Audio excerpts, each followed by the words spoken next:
sending money from Australia to Dubai is pretty easy thing to do. Today I'm going to teach you how you guys can send money from Australia to Dubai. So the process is pretty simple. Either you can, send the money to the receiver's bank account. You just need to, ask the receiver to share their bank account number, and you will be able to send money directly from your Australian bank to their bank.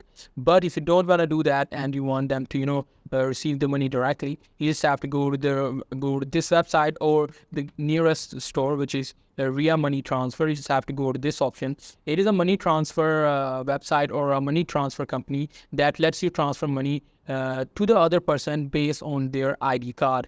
So you just have to, you can either send online, you can either visit them, and after that, you will easily be able to, transfer your money to their ID card. How the receiver will get it? Receiver just need to go to the near RIA center or any of the bank account that supports RIA, and they need to tell them that this is my ID card number. They will ask for the signature, and they will easily be able to receive your money in Dubai. So that's pretty much it. That's how you guys can do it. Hope you guys find this video helpful.